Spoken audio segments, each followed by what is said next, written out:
So, hey guys, and welcome to Sounds Like NYC podcast number 50, episode 50. And our next guest is not only an actor, but a singer and photographer as well. She's been in theater, films, concerts, and been in part of productions such as Junie B, Jones, Between Gods and Kings, Chasing Icarus, and The Wild Called Max. You can find her on Instagram at Emily underscore. Can I get it right? Iaquinta. Very, very, very close. Iaquinta. Iaquinta, and and Emily Ianquinta photo. Please welcome Emily Ianquinta. Thanks for having So sorry me. for the Happy to bots. be here. Yeah, I'm never good at these introductions. I don't have as much practice with doing stuff like this. But Now, yeah. you know what? I kind of like it because if people mess up my last name, it disarms them a little bit, and then I'm kind of like, hey, and I got the upper hand now in the conversation. Yeah. Awesome. So, I mean, how has life been lately? Like, obviously, the world, at least America, is like a bit of a mess right now. Yeah, what a week! Yeah. But what have you been doing to keep yourself occupied, or just kind of grounded and stable and sane?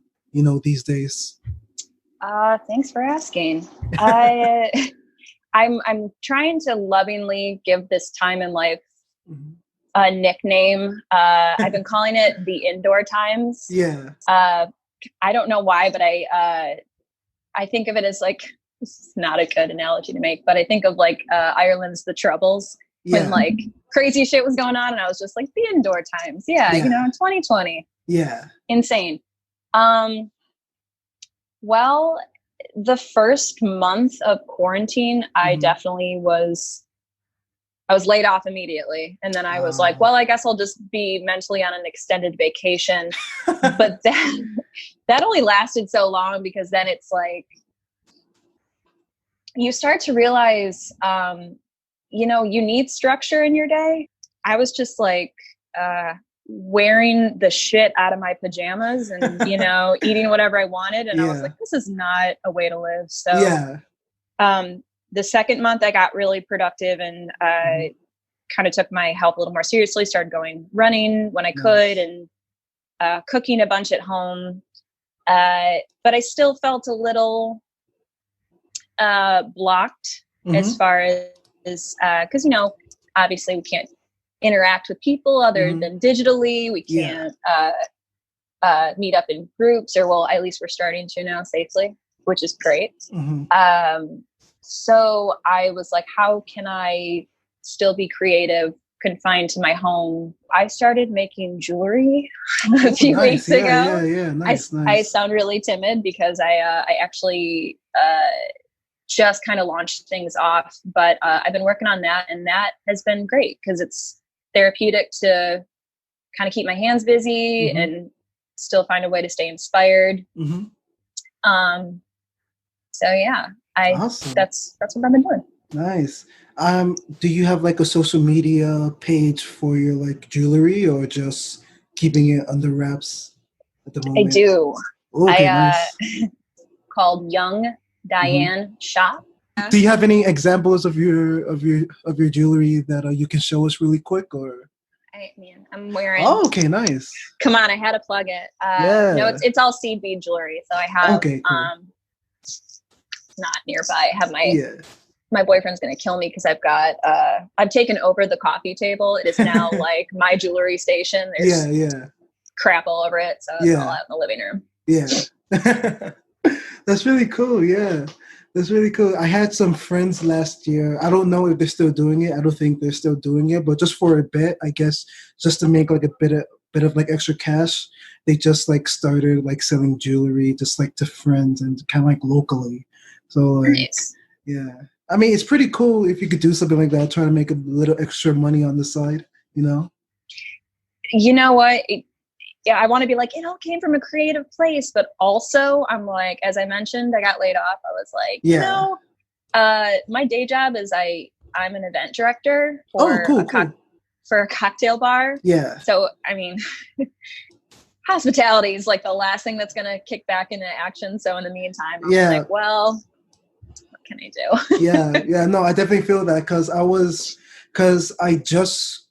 it doesn't feel like I graduated, but I just graduated like last month. And so from January, I was doing kind of like 2 internships at like 2 different kind of like live venues. And like, because of Corona, basically live music is dead for the foreseeable future. So like, it's not even like because it's like an internship, like I haven't been fired. It's going to be weird trying to like kind of follow up on them after, saying like, hey, we haven't they talked. Just have you on. And like, I don't know. Pause right now? Yeah, it's like a pause, but I haven't really talked to like the managers of like either live, venues for like the last 2 months or something. So it's going to be kind of awkward, just like, because like who knows when like live venues will be able to like operate and return to normal. Like it could be like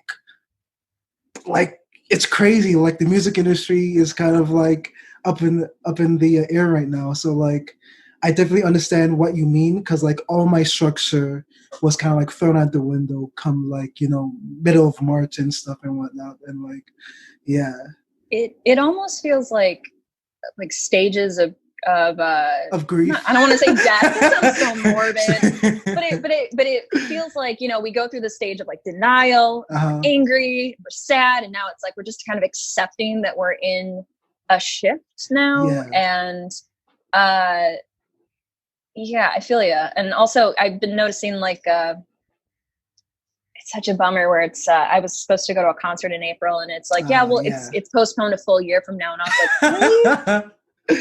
But I also think I'm like, they're just trying to play it safe because they don't know when things are going to be safe for everyone to be in, like, depending on the venue, it could be up to like 1,000 people or more.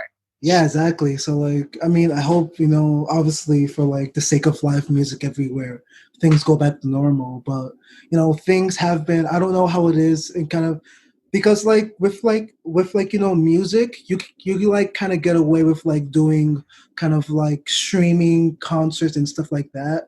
But like, how do you personally think, how is this affecting, kind of like the theater world, which you obviously have experience in, if I'm not mistaken? Like, how do you think this whole situation is kind of like? I mean, theater's going through a hell of a lot right now. I mean, it from everything from just like, I mean, when Broadway went black for this, it was like, what? Because like the show must go on. That's just kind of the mentality of Broadway. And then it's, well, shows are going to be, on pause until at least September. Wow. And then it's like, how do I say this? I mean, in my head, I'm like, just like simply, it's such a bummer. It's a bummer because I know friends that were about to make their Broadway debut, or they were, just about to, they just finished previews for something, and it's all just like, not only is it on pause, but because of the nature of theater, it's, if they don't have the funding, they're not going to go back up.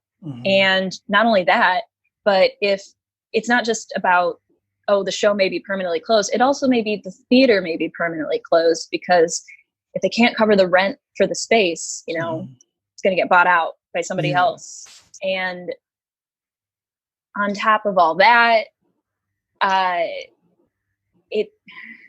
kind of watching from the sidelines of the last few months, I definitely respect those that are like still staying kind of on the pulse of everything. Like, I got to shout out Kate Lumpkin, who's a casting director for theater.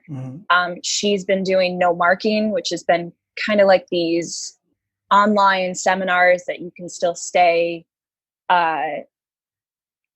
just kind of like mentally psych yourself up for the rebirth of theater coming back. And I've seen some friends doing like live concerts or but at the same time, and while I definitely respect those that are like, oh, I need to stay in it. Mm-hmm. It is not the same feeling as when you are in a room and you're watching it happen and you can just feel that like electricity. Yeah. You can't do that virtually. Yeah. Or at least, I mean, it's really hard to. Yeah. Give it like 50 years. The technology isn't there yet. Yeah, maybe when we have, virtual reality and we're wearing the goggles and the gloves or something. Yeah. But I'm missing that for sure. Yeah. I feel like that was kind of a ramble of thoughts and feelings, but I'm also excited with what has been happening following the events of Breonna Taylor, George Floyd with theater. It's calling out racism in theater, which I think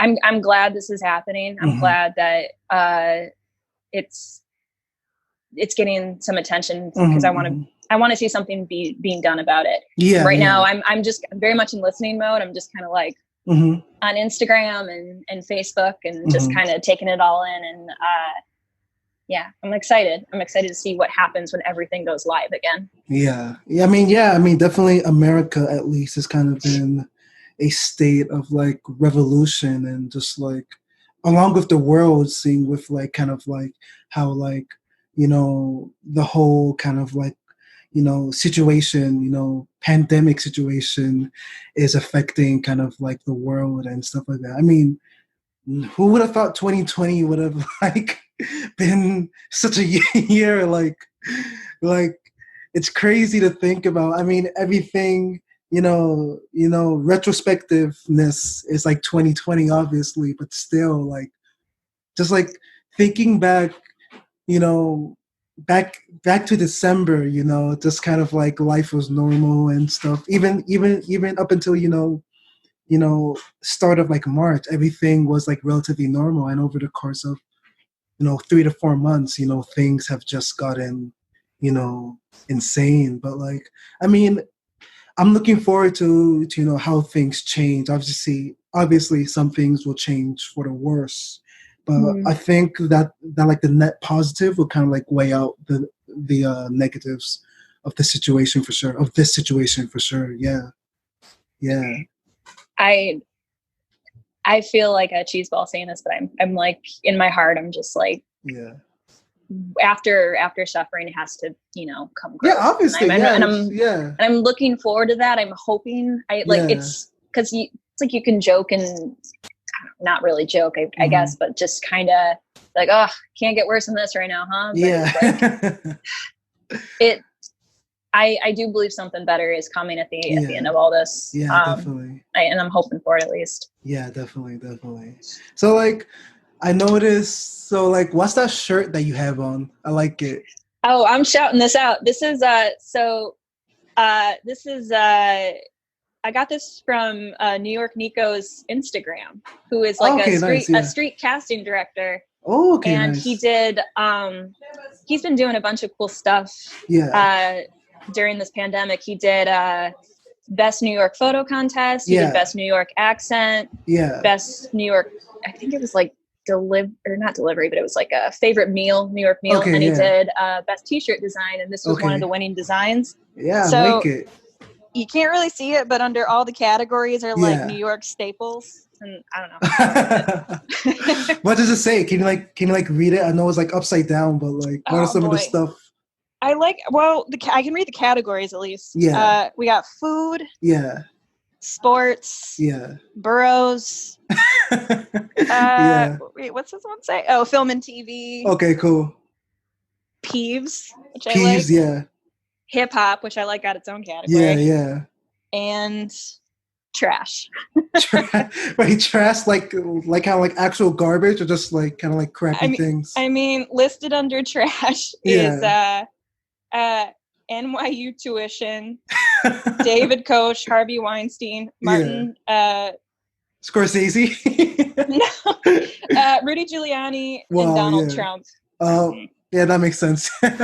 Yeah, but I like it like the prices go up as it gets to as it gets worse. Yeah. So like speaking of New York City, like have you lived here all your life, or like did you like move here like kind of like to like start your dreams, obviously, of like, you know, theater, movies, concerts, stuff like that? Or like what's your personal story of like coming to, you know, NYC? If I was born and raised and I had this accent, I would be shit on so hard. No, I've been here for 10 years. Oh, okay, so yeah. it's faded So a like little. you're like no, so you're like a New Yorker then. Like after 10 years you could definitely claim that you're from New York, yeah.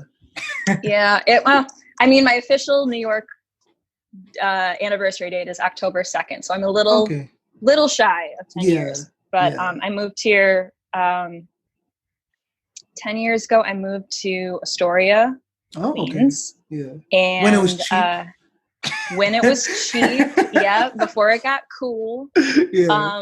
I lived on 34th Street and 31st Ave, and I lived above my little old Greek landlord, who was like up in my business every day because I was 22 and like, you know, living it up. And before that, born in Detroit, raised in Dearborn, moved to Novi. Yeah, I don't want to be like, yeah, born and raised in Detroit. I mean, Detroit's like a weird city to like kind of like brag about, unless you're from like the 1950s or something. Yeah, but I can say that I was born in Detroit. At least I have that. Okay. So you weren't like raised in Detroit? No. Oh, okay. But grew up in Dearborn, which is, you know, it's Dearborn in Michigan is famous for, you know, Henry Ford's automotives and all that. And also really good Middle Eastern food. And then I ended up going to college on the west side of the state in Kalamazoo. And then I don't think I kind of wanted, if my parents had let me, I would have skipped college altogether. Cause I just, as soon as I was done with high school, I just wanted to move to New York. That's all I wanted to do. Cause I wanted to be on Broadway so badly. And, at this point, I just feel fortunate that I've been able to do theater in New York. Like I've been able to do like off Broadway stuff, but, I feel like what I wished I had done differently was I wish that I had applied myself in college. Definitely, I feel the same, yeah. You know, when you can have cereal for 3 meals a day and what else? Just, I joke. I'm like, I don't remember my junior year because I was stoned for most of it. But and when you're in theater, you can't do that. It's like an around the clock practice, because you'd have classes during the day, you'd have rehearsal after, and then you're expected to do your schoolwork. And I just wasn't disciplined at that point in my life to do that. But that would be the do-over. But I'm trying as an adult now to be, you know, take charge and, you know. No, it's definitely jarring coming straight, because especially these days, it's kind of awkward how like we've kind of like regressed a bit in terms of just like what like high schoolers receive as education. Because, you know, in like, I guess like the 50s, 60s, whatever, in the olden times, you know, you would get like home economic classes and like stuff like that, and a lot more trades and stuff like that, you know, things that are just like generally useful. Obviously with like home economics and like trades, it'll kind of be like gendered off, you know, but still like you would get like a lot more, I guess, like life training, I guess. At least that's like my opinion, like how like I see it compared to now, where like we don't even learn how to do taxes and stuff like that in, you know, high school, when a lot of us do kind of like part-time jobs, even kind of have to like learn kind of like that stuff on our own and whatnot. And like, so I feel like it's kind of jarring now that I look back in it, kind of like throwing, you know, most kind of like kids, most like teenagers are like kind of like sheltered or kind of like ignorant of kind of how like adult processes works right into like college,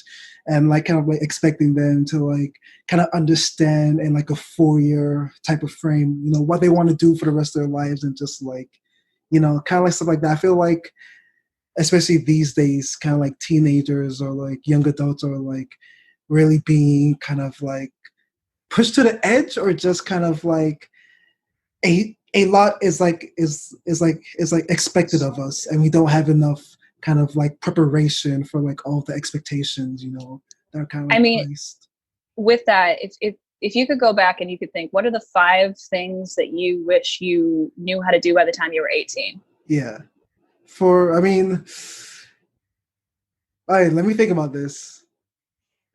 I'll work with you on the list. Yeah, yeah. I didn't have a list going on, but I'm like, wow, man. One is that, I don't know, because one is, I guess, kind of like how to not compare myself to others.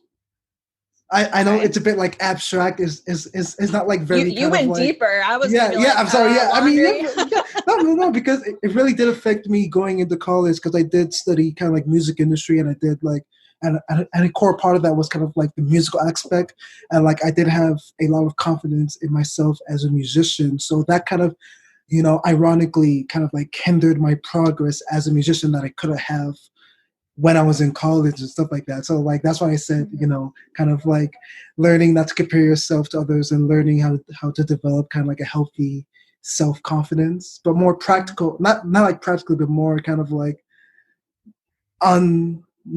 not so deep, I guess, but kind of, I guess learning that I could have invested in the stock market, even like kind of like as like a teenager, you know. And what else? I don't know. It's kind of hard now that I think about, but like, what about you? Like, what are 5 things you wish you would have? I wish, you know, it actually wasn't even until probably in the last 5 years, like, I wish I had been more resourceful. I wish that when I heard no, I pushed back a little bit more. And for like, I'm not talking like, trying to be like a rule breaker, but as far as like getting what you want, is like, I want to do this, and someone to be like, that's not going to work out. I wish I'd pushed a little harder against that. I wish that, I mean, this should be a no-brainer, but like, I wish that I knew the importance of your vote matters. Like I think I voted when I was 18, but then I skipped. I think when Obama went into his second term, I skipped because I was just like, oh, everyone's going to vote blue. But I wish I had done it, because I think when I was younger, I just didn't understand, like, it's really, really important. Yeah. And I wish that,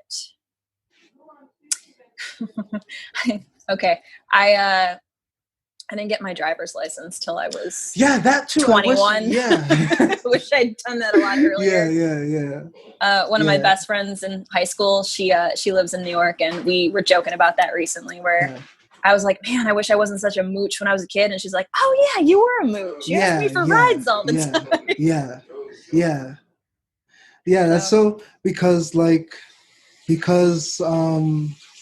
like growing up in like New York City, like I didn't really like, there's like no need to drive, obviously, because like trains, buses, and whatnot, you know, all these like, you know, public transportation, while it is crappy here, it's like abundant enough so that you don't need to drive. And I know of probably like 2 or 3 people like during high school that kind of like actually got their like license out of like 400 kids or like something like that. So like, that's so crazy. I mean, but like, it was the opposite for me, because the kids were just like begging to get their licenses in high school. So I mean, I would assume so, being in like the Midwest, you know, things are like a lot more spread out, obviously. It's your ticket to freedom. And meanwhile, I was waiting at home patiently, just like, see who's gonna pick me up and take me to 7-Eleven. Wait, so did you get your license in like New York City then, or like when you were like in college back in the Midwest? No, I did it while I was still in the Midwest, but I got a theater job that was out of town by an hour and a half. And it was my first equity job. And I was like, I'm not turning this down. I'm learning how to drive to get this job. So that's what I did is I got my license and I busted up my car the first year because I'm not a very good driver. Nothing too serious, just fender benders. Give me 1 second. My camera. Okay, now it's back. Yeah, my camera kind of like crapped out on me for like a second. Yeah, continue. Sorry. Yeah. I mean, that was pretty much it. I would drive from Kalamazoo to Saugatuck, like an hour and a half there and an hour and a half back every day. When I was doing, I did a musical called the 25th Annual Putnam County Spelling Bee. Which was really fun. Nice. So like speaking of theater, like how did you begin to be interested in theater? Like, because you do theater, and like, are you a musician as well? Like, would you consider yourself kind of like a musician as well? I wouldn't consider myself a musician because I feel like the true definition of a musician is being able to be instrumental. I can play tambourine. That's about it. Okay, yeah, I see. I played tambourine in a band for a year and a half, and I was like, I'm not an instrument. How did I get started? I did community theater when I was little. I think I just watched the top movies I watched when I was a kid were like they're all musical. They were The Wizard of Oz, The Wiz, which I was What's that? You've never seen The Wiz? Oh my God. So The Wiz is better than The Wizard of Oz, in my opinion. It is, I mean, it is also The Wizard of Oz, but it's told kind of in this like New York City version with Diana Ross and Michael Jackson and Nipsey Russell. And, so it was a product of the 80s, basically, is what you're saying? Or 70, I think it was 70s. 70s? But with Michael Jackson? Also, like, kind of like young Michael Jackson, like... Oh yeah, like he was a scarecrow, and so he had this number, but he's doing his like Michael Jackson isms in it, and I was just like, I'm glued to that, and I was like, I want to do this in real life. So my mom put me in community theater, and I did The Wizard of Oz, where I was a munchkin, and I have this very distinct memory of.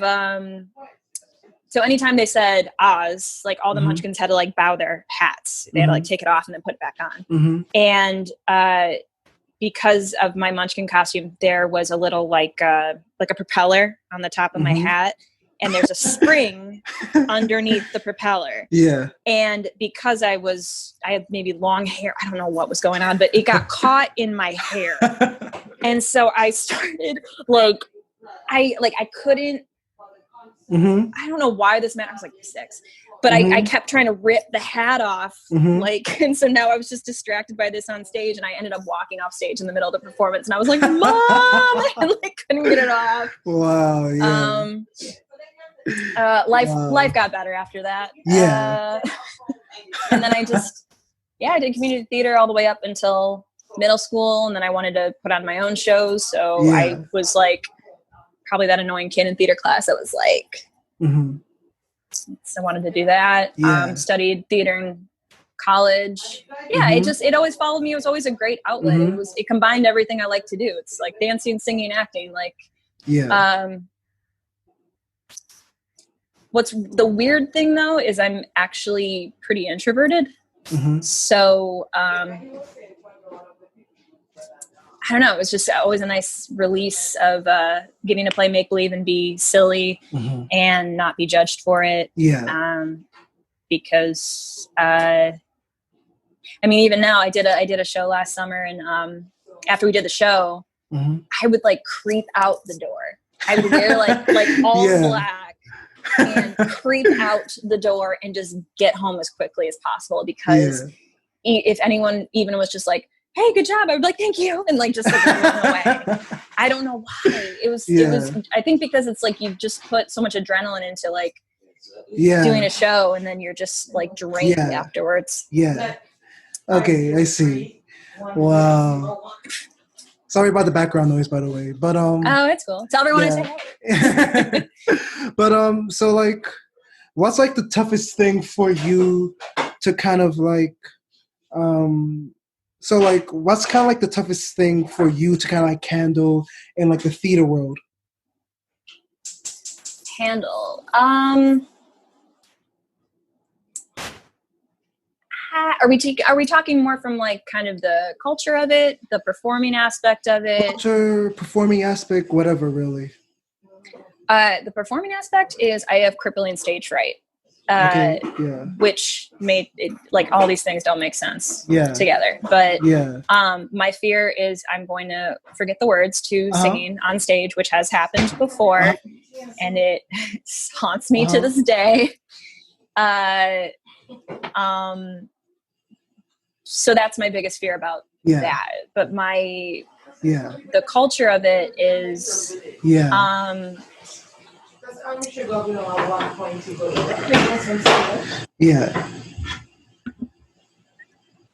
that's tough.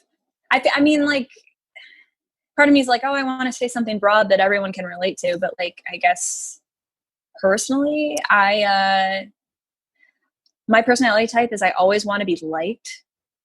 And I'm always afraid about saying or doing. I feel very anxious when I'm in a cast of people because it's like it's an emotional group of people, and I just feel like I don't know, like I'm gonna say something that someone's like, I'll make a joke or something, and someone's gonna be like, she's weird, or I don't know. It's like little insecurities from probably way too long ago, kind of follow me a little bit with that. Also, and I know everyone can relate to this, that's an actor, an audition room is a complete nightmare. Like a waiting room, because there's so many weird personalities. There's people that are like in their head, like trying to make themselves cry, or like repeating their lines into their hands or something. There's always one person like peacocking around the room that's just like stretching or like trilling or warming up, and you're just like, please stop. Like we're all just trying to get the job. Just sit down. I don't know. It all relates to like anxiety stuff, but it's improved a little bit. I met a wonderful woman named Sherry Sanders last year. I did a show with her, and then I found out she's a teacher, and she is most excellent at not only being an audition coach, but a big part of her platform is she talks a lot about mental health. So it felt really good to be working with someone that's like, hey, all that stuff's okay, and we all do it, and here's how to take control of it. So, I see. I definitely kind of like understand some of those like insecurities. I guess maybe it's because of more of my like personality type, kind of like wanting to be liked, like you were like mentioning earlier. Like apparently my personality type is that I like really take kind of like human interaction or like kind of like friendship seriously to my own detriment at times and stuff like that. So I definitely kind of like understand kind of like that feeling of like wanting to be liked and kind of like social anxiety, I guess, kind of like overthinking what the other person, or like kind of like basically like overthinking about like what others think about you. And that's something that I've learned recently that like I can like definitely control, and that, you know, I've been getting better at kind of like not being terrible about like being inside my own head and kind of like overthinking. So like I definitely understand how you feel on that front.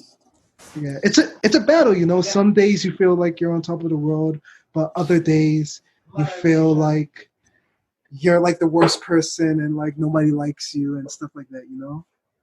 I mean, music has been a great mental, I'll call it a mental heating pad, I guess. Like it's like before going into an audition, like or even doing a performance, I'm a big fan of just like, I got your pump up playlist. It's just puts you in the mood. Do you have a song that you listen to and you're just like, I do. Yeah, I have a couple of songs like that, but like for sure, I just try to put on those and kind of get in that mindset of just like, you got to walk the walk to talk the talk. Yeah, exactly. Yeah. But speaking of which, like, so it's like written here, like I have like a like Google document open up of kind of like stuff from like David, kind of like question to ask you, and he said that you can do that. You're good at impressions. I'm like, first of all, I'm like, what information did I give out? Because like it just says right here, like I don't know how true it is, but like boy, we were supposed to do this interview back in March where and now I'm like, the whole world is shifted, and I'm like, I don't know, do people really want to hear impressions right now? I mean, if you want, you could like kind of like record it in like a separate video, because it's starting to get a bit loud, a bit crazy, like on like my end. So if you want, I could just like kind of like message you after, and like I could like give you kind of like my like contact information, email, whatever, and like you could like take a video of your best impressions and kind of like send the video over to me so that I could like kind of like put it in this video if you want, because I'm like really interested in like. I'm gonna have people that are like really good at impressions like come for me and be like, girl, no. I mean, if it's like acting, you're probably way better than like, you probably train yourself of how, kind of like the art of like imitating other people, I mean, acting isn't so much imitating other people as much as like or I mean like impressing specifically, I mean, with voiceover stuff, it definitely helps to like. Have you done voiceover stuff? I did one voiceover job. I think it landed on the cutting room floor, but I got to do I got to do voiceover for a cartoon cat. Wait, what's the Oh wait, it was for a show. The show was called Sugaroon. I don't think it ever picked up, but it was a voiceover for a Japanese cartoon, but it was dubbed in English. Oh, nice. Whoa. So like kind of like dub stuff. That's like a big, I know I kind of like watch kind of like people that do kind of like English dubs of like Japanese anime or like anime kind of like on YouTube and stuff. And like it's really, wait, so it's called Sugaroon? I know, yeah. I don't think it never picked up. Oh, wait, let's. I mean, you might be able to Google it because it does exist in Asia. Sugaroon. Sugaroon, like a macaroon. Okay. Oh, so it's kind of like a kids anime. Yeah, I see it now. That's really cool. Yeah. So the dub never got picked up. So like the English never became a thing. Well, no, because I never heard anything back about it after that. It was, I assumed if they picked it up, they would have been like, "Hey, come back in," or maybe they recast me. I have no idea. But I have a couple friends though that get to do like. I have a friend, she does Polly Pocket voiceover. Okay, cool. Another person I know does Pokemon. Really cool. Really great. I think I might have seen her video. She did something like Vanity Fair, maybe, because I remember singing. Does she do like the voice of Ash or like a different character like Pokemon? For Pokemon, it's actually the husband of an old classmate of mine. He does one of the professors. Oh my God, Gary Oak, would it be? Maybe. That's a pretty iconic role, all things considered. That's really cool. Yeah, I mean, I know I think he's been doing it for a while. I mean, he's gone to Comic-Con and stuff, so I'm like, I'm assuming, but I was What's his name? Great gig. If you don't mind. His name is, I don't know, I think it's okay to give his name. Yeah. I mean, he's an actor. Yeah. His name is Jake. Jake what? Pake. Pake? How do you spell Pake? P-A-Q-U-E, I believe. Yeah, okay. Jake Pake, voice actor. Yeah, he comes up. Yeah, that's him. Whoa, that's yeah. Oh, so he's like a pretty famous anime. He's done like a bunch of like anime stuff then. Yeah, I'm looking at it now. So he's done Yukio, Winx Club. Yeah, Pokemon. Oh, so he did like a more recent role in like the Pokemon franchise. Yeah, I see. Mm-hmm.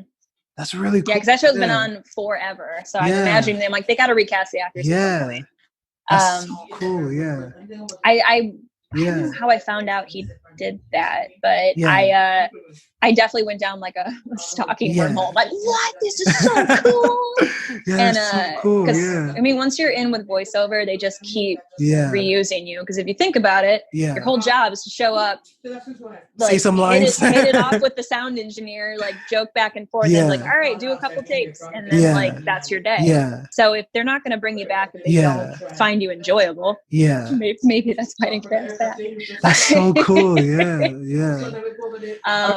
My camera seems to be running out of juice, unfortunately, so I think I'm gonna have to cut it off here. I know it's like kind of sudden, but like that's okay. I don't want the file to be like corrupted or like anything like that. No, it's all good. But yeah. Oh yeah, go ahead. Sorry. Are there any last comments that you want to make? Last comments. No. I don't know. I don't know. Yeah. Show up, listen, read the news, check your news facts. Yeah. Do something nice for yourself every day, and then nice for something or for someone else. Yeah. That's all I got to say. I don't know. I feel like it's stupid to be like, check out my channel in times like that. So I'm like, I plug in all of your like all of your like kind of like socials and like whatnot after, so like you don't have to worry about that. Yeah. Cool. All right. So Emily, let me see if I can pronounce your last name again. Emily I can't do it. I'm sorry. I already forgot how it is. How do you say it? Ianquinta. So Emily Ianquinta. So thank you again for doing this interview for Sounds Like NYC, and I'll be in touch with you about the impressions video if you don't mind. All right, sounds good. Thank you. Thanks for having me. Yeah, definitely. Have a nice day.